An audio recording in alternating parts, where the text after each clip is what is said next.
Buenos días, que el Señor los bendiga. En esta mañana vamos a hablar acerca de un tema que tiene que ver con los amigos. Yo no sé si todos tienen amigos. No es fácil tener amigos. No es fácil encontrar buenos amigos. Por lo general hay uno o dos o tres, pero de ahí no pasa mucho, ¿no?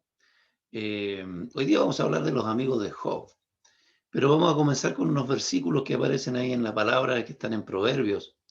Proverbios capítulo 17, verso 17 dice, en todo tiempo ama el amigo y es como hermano en tiempo de angustia. En todo tiempo ama el amigo y es como hermano en tiempo de angustia. El Proverbio 18, el verso 24 dice, el hombre que tiene amigos ha de mostrarse amigo y amigo hay más unido que un hermano. Y Proverbios 27, 9 dice, el ungüento y el perfume alegran el corazón y el cordial consejo del amigo al hombre. Job capítulo 2 versos 11 al 13. Job capítulo 2 versos 11 al 13. Y tres amigos de Job, Elifaz temanita, Bildad suita y Sofar naamatita, luego oyeron todo este mal que le había sobrevenido, vinieron cada uno de su lugar porque habían convenido en venir juntos para condolerse de él y para consolarle, los cuales, alzando los ojos desde lejos, no lo conocieron y lloraron a gritos, y cada uno de ellos rasgó su manto, y los tres esparcieron polvo sobre sus cabezas hacia el cielo. Así se sentaron con él en tierra por 7 días y 7 noches, y ninguno le hablaba palabra, porque veían que su dolor era muy grande. Una de las cosas buenas en la vida es contar con buenos amigos, y especialmente amigos de verdad, ¿no? Aquellos que están en el momento justo, que están en los tiempos buenos, pero también aquellos amigos que se muestran en los tiempos malos, porque ahí realmente se prueba la amistad. Job estaba en una situación de soledad total. No solamente había perdido a sus hijos, sino también, como lo vimos la semana pasada, a su esposa, quien por causa de todo esto que había acontecido, por todo lo que había ocurrido con ella, con su esposo y por supuesto con su matrimonio, ella también había perdido algo importante que era su fe. Algunos comentaristas dicen que ella en el fondo nunca tuvo una fe realmente o nunca entendió la fe. Y por causa de estas situaciones, ella no tuvo la suficiente fortaleza para apoyar a su esposo en este momento que era tan complicado en el momento de la prueba. Por tanto, Job no tenía ningún apoyo en su vida. Y hasta que, verso 3, 11, aparecen sus amigos, este capítulo 2. Tres amigos. Yo les decía, no tenemos, a veces cuesta encontrar uno, máximo tres. Job tenía tres buenos amigos. Uno de ellos, Elifaz, el otro, Bildad y Sofar. Ellos, dice la palabra, vinieron a él. De hecho, las malas noticias de lo que había estado sucediendo, de la desgracia que había venido sobre Job, estas malas noticias habían llegado a oídos de estos hombres. Y ellos, al saber de esto, de inmediato, dice la palabra, se pusieron de acuerdo para ir a estar con Job. Y hay que considerar, cada uno de ellos era de un lugar distinto, de lugares diferentes. Pero sin embargo, ellos tomaron tiempo, dispusieron tiempo y también, por supuesto, recursos para poder viajar y acompañar a su amigo en esta tremenda prueba, ¿no?, que él estaba pasando. Yo creo que la amistad, de hecho, no escatima esfuerzos. La amistad no escatima nada para ir en auxilio o en ayuda de aquella persona, de aquel amigo que está necesitado. Esto debe ser una premisa también para nosotros como hijos de Dios, ¿no? Siempre dar el 100%, especialmente en la necesidad. Y yo creo que es importante reconocer, resaltar las actitudes, las cosas positivas de las personas. En este caso, resaltar, por ejemplo, de los amigos de Job, que ellos, de hecho, no iban con ninguna intención de beneficio personal para ir a ver a Job. No era la idea de ellos. No iban buscando un reconocimiento de la sociedad. Mire qué buenos son, que van donde su amigo. Ellos no buscaron eso. De hecho, la palabra describe, como lo leímos claramente, que habían dos propósitos por los cuales ellos tomaron acuerdo para estar con Job, al saber de esto, de su situación. Y el verso 11 lo dice, porque habían, dice, convenido en venir juntos para, primero, condolerse de él, y en segundo lugar, para consolarle. Dos palabras importantes. ¿Qué significan estas palabras? Siempre es bueno ir al diccionario y buscar la etimología, la raíz de la palabra, ¿no? Condolerse, por ejemplo, significa participar en el dolor o en la pena sufrido por una persona lamentándose con ella.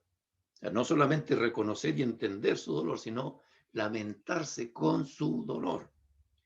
También se define, en otras palabras, como dolerse por otro del pesar que le aflige y participar en su dolor. Miren, interesante, eso es condolerse. También alguien que se consuela o alguien que se conduele para consolar por el dolor de otro es aquel que lleva su pena, es aquel que sabe llevar la pena del otro. Bíblicamente, para entenderlo, ¿no es cierto? Claro, su significado es apiadarse, su significado es dolerse por el sufrimiento de otro. Y yo creo que sus amigos tenían muy claro este tema, ¿no? Esta situación. Y no era solo por cumplir un ritual tampoco religioso. Ellos tenían muchos rituales. No era solamente por eso. Ellos lo habían dispuesto en su corazón. En su corazón dispusieron, vamos a estar con nuestro amigo. Él está sufriendo, por lo tanto vamos a ir a estar con él. Como también tenía muy claro el segundo propósito, consolar a Job. Y también esto tiene un significado. Es una palabra que es muy importante, que consolar es aliviar la pena. Eso significa consolar, es aliviar la pena de una persona. Y se puede hacer de varias formas, ¿no? En acciones. Por ejemplo, a través de una caricia. Uno recuerda, ¿no es cierto?, los tiempos en que uno era más niño, hace años, algunos años atrás, y uno sentía la caricia de la mamá, por ejemplo. Uno estaba enfermo, pero yo sentía la mano de mi mamá en la frente cuando estaba con fiebre y pareciera que la fiebre se iba. Y la caricia, en el momento que uno está con el dolor, ¿no? Y cada uno, yo creo, de ustedes tienen su propia experiencia con esto. Por ejemplo, también las buenas palabras. O sea, en el momento que la persona está afligida, con tristeza, con pena, pasando un momento complicado, una palabra que dé ánimo, una palabra que dé aliento, es de mucha ayuda. Eso es consolar. O sea, la finalidad de consolar es disminuir la pena o el dolor. Quizás no lo vamos a hacer al 100%, pero de alguna manera ayuda a la persona que está necesitada.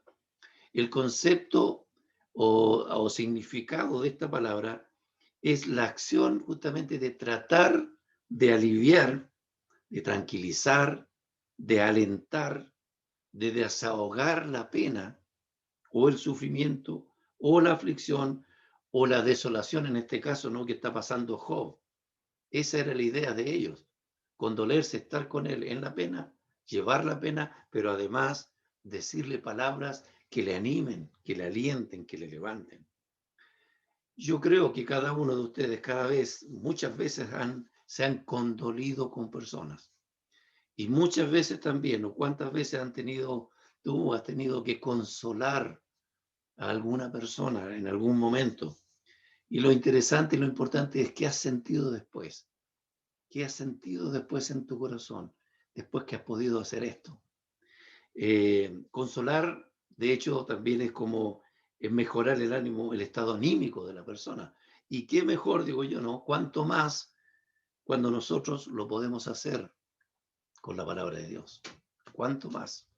O sea, un consuelo de una palabra, claro, de un sentir humano, igual vale, pero ¿cuánto más cuando nosotros, siendo hijos de Dios, podemos consolar con la palabra misma, la palabra que sana, la palabra que restaura, la palabra en la que anima? Qué terrible tiene que haber sido para estos hombres también ver desde lejos esta terrible apariencia de Job. En el verso 12, cuando dice los amigos, ellos nos dicen, cuando alzaron los ojos desde lejos, ya llegando, ¿no es cierto?, al lugar donde estaba Job, dice que no lo conocieron. Y de hecho fue tal su impacto que dice, lloraron a gritos. Y cada uno de ellos, tradicionalmente como lo hacían, ¿no?, rasgó su manto y los tres esparcieron este polvo de ceniza sobre sus cabezas, la tiraron hacia el cielo y caía sobre ellos. Yo creo que estos amigos nunca se imaginaron realmente cómo sería la apariencia física de su amigo. Habían oído de la situación en que él estaba, por supuesto, pero no se la imaginaban, no alcanzaban a entender cómo iba a ser el momento en que se encontraban con él. Y se encontraron con un cuadro terrible, desgarrador. Ver a Job con esas llagas, maltratado, delgado, seguramente en los huesos, y tirado en la tierra, después de verle como un hombre, ¿no es cierto?, de muchos recursos, bien vestido, bien alimentado, con su familia, verlo en esta situación ahora. Por eso dice que ellos lloraron a gritos, se compungieron en su corazón cuando le miraron de lejos, porque más que no conocerle, yo diría que no le pudieron reconocer, no le pudieron reconocer, hasta el momento que se dieron cuenta que era él.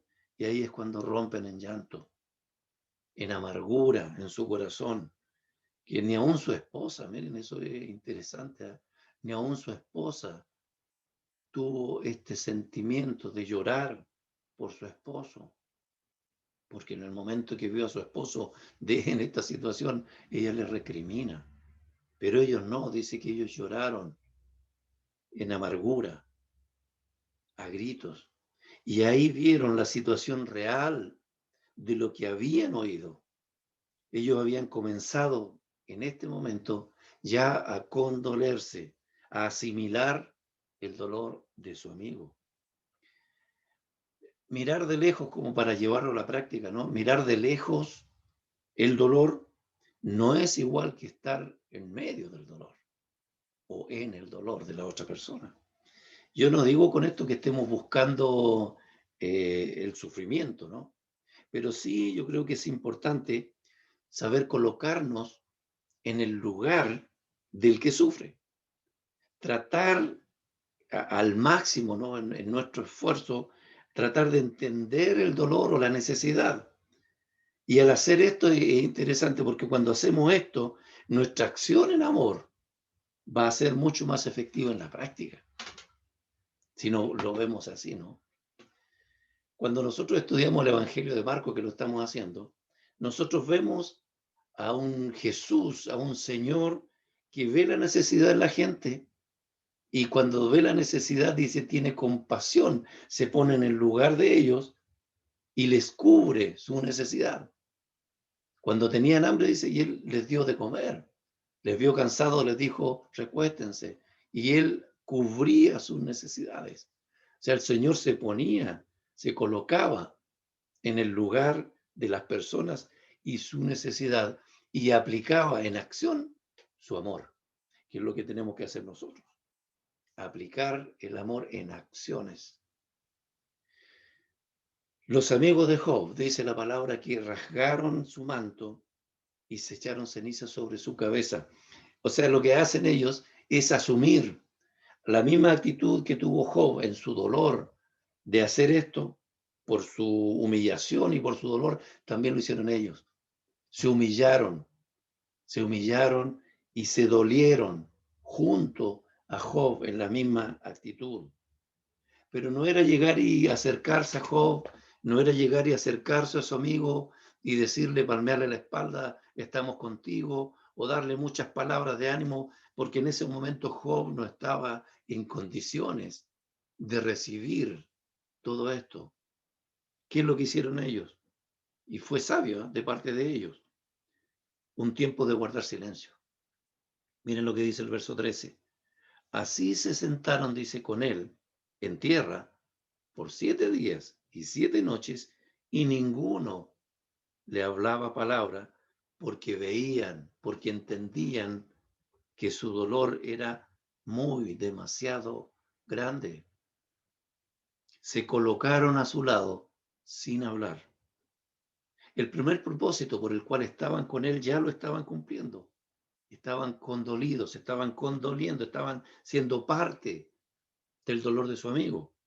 Ahora solamente les quedaba, les restaba estar callados y respetar el gran dolor que en ese momento, yo creo, con ninguna palabra, por más hermosa, por más fluida, por más emotiva que fuera, que hubieran ellos querido decir, habría calmado el dolor, el sentimiento de Job, aunque fuera con la mejor intención.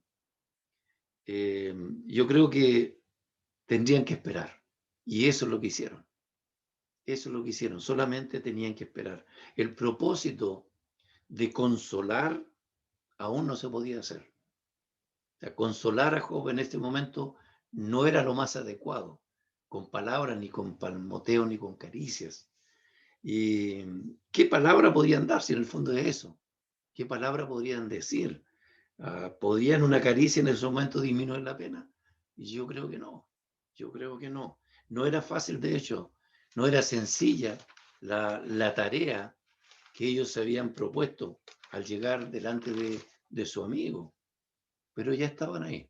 O sea, una parte importante habían hecho, habían llegado, estaban con él. Y en silencio, dice la palabra, acompañaron a su amigo por esos 7 días y esas 7 noches, largos 7 días y largas 7 noches, en que hicieron lo mismo que hacía Job. Yo creo que muchas veces el acompañar en silencio, de hecho, es mucho mejor que muchas palabras. Proverbios capítulo 25, verso 20. Miren qué sabio el proverbio. Dice, con respecto a esto, ¿no? Al dolor. Dice que el que canta canciones al corazón afligido es como el que quita la ropa en tiempo de frío. O sea, es peor. Se hace más daño. Y después dice, o el que sobre el jabón echa vinagre. O sea, las palabras resbalan. En el momento que está en el dolor, ninguna palabra va a poder entrar al corazón de la persona.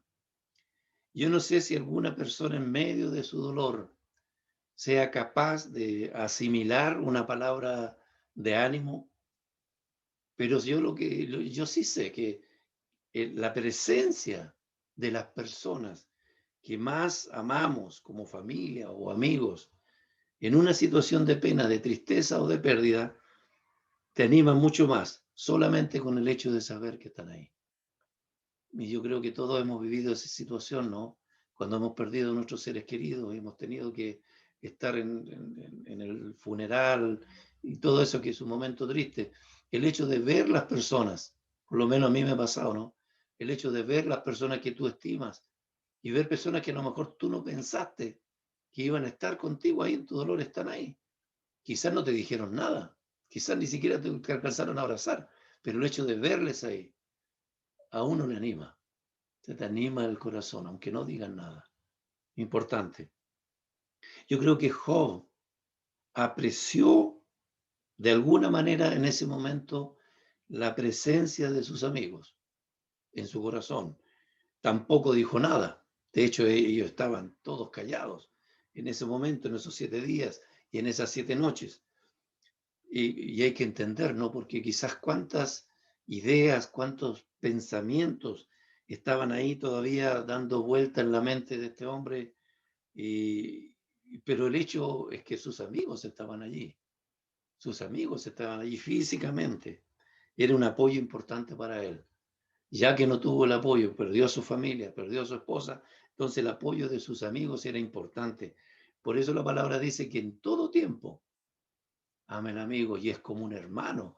haciendo entender, ¿no es cierto?, comparando el amor de hermanos que es grande. Yo quiero mucho a mis hermanos, son también mis amigos, en muchos momentos hablamos cosas. Y aquí dice la palabra que el amigo llega a ser a ese nivel, que es como un hermano en tiempos de angustia. La amistad es un apoyo en un momento, es un buen socorro, como decía al principio, ¿no? También que Dios permite. Dios usa a las personas a veces como apoyo, como el socorro que tú necesitas. Y este es un gran punto a favor de estos hombres, ¿ah? Es un gran punto a favor de ellos. El hecho de estar ahí mostraba realmente cuánto le apreciaban. Yo sé que se habla mucho negativamente de los amigos de Job luego, porque después vienen los discursos del capítulo 3 en adelante. Hay muchos discursos en que, bueno, de hecho parte con Job desahogando su pena, que lo vamos a ver también más adelante, y vemos la actitud de sus amigos que comienzan a ver ya la situación de Job de otra manera. Ya estuvieron con él, ya se condolieron y ya trataron de alguna manera consolarle, y a través de las palabras que ellos van a decir luego, comienzan a cometer algunos errores, ¿no?, entre comillas, porque se dejan llevar por su pensamiento, ¿ya? No con la mala intención, pero sí por su pensamiento. Pero ellos estaban ahí. O sea, yo quise rescatar hoy las cosas positivas de la amistad, del amigo, ¿ya? De la persona que está ahí contigo, de la amiga que está ahí contigo cuando tienes problemas, cuando estás con dificultades, cuando necesitas a alguien que te dé ese abrazo, pucha, sigue adelante, esa palabra de ánimo, esa persona que te dice, el Señor te ama, sigue adelante, yo estoy contigo, yo te apoyo. Es importante, la amistad es importante. Y como lección para mi vida hoy, ¿no? El gran ejemplo de alguien que siempre está a nuestro lado, de hecho, es Jesús. El Señor nunca nos deja, siempre está a nuestro lado en todo tiempo, especialmente no con los que le aman, así lo enseña la palabra. Él es nuestro, de hecho, modelo a seguir, el Señor. Cuando Él vino al mundo, participó, dice la palabra, del dolor humano. Él, voluntariamente, ¿no? Dejó, dice la palabra, su trono y estuvo acá y participó del dolor en su propia carne. Supo condolerse y también supo consolar al estar en medio de su pueblo. Porque las palabras de Jesús consuelan. Nosotros leemos la palabra, leemos los evangelios, vemos cómo Él habla, cómo él define cada concepto, cada idea para enseñar a sus discípulos y a quien le escuchaban. Y sus palabras ciertamente consuelan. También, por supuesto, descubren el pecado en las personas, que los hace volverse, arrepentirse, pero también a la vez van sanando el corazón. Así es la palabra de Jesús. Ese es el Señor. Y una pregunta es esto, ¿no tenemos amigos? ¿Tienes amigos? ¿Tienes amigas? O preguntar al otro lado, ¿eres un buen amigo? ¿Eres una buena amiga? Yo creo que conservar las buenas amistades es importante. No sabemos en qué momento quizás nosotros necesitaremos de alguien de ellos que está a nuestro lado. Y por otra parte, o necesitarán también de mí, de ti, y de tu honesta amistad. Y eso es importante, ¿no? ¿Podré entregar, seré capaz yo de entregar una palabra de Dios, ¿no? Una caricia en amor? Yo creo que eso es lo que el Señor quiere, ¿no? Que también nos pueda usar para bendecir, para ser de bendición a otros. Si tenemos amigos, cuidar nuestras amistades, y especialmente en el tiempo que vivimos. Mucha gente entra a los centros médicos y quedan totalmente solos. Quedan totalmente solos. Y aunque traten por la enfermedad, no pueden contactarse siquiera hacia afuera. Qué importante es ser amigos siempre, ¿no? Y que ellos sepan que uno está con ellos, como uno espera saber que los amigos están con uno. La palabra de hoy es para esto, ¿no? Para fortalecer nuestros lazos de amistad, para saber entender más también lo que significa ser amigo, no es solamente estar en las buenas, ¿no? No es solamente el amigo de la fiesta, del pasarlo bien, sino el que está en las malas también, y el que te acompaña y que tú puedes también ser de bendición para otro cuando esté pasando momentos difíciles y rudos y crudos. Vamos a tener un momento de oración.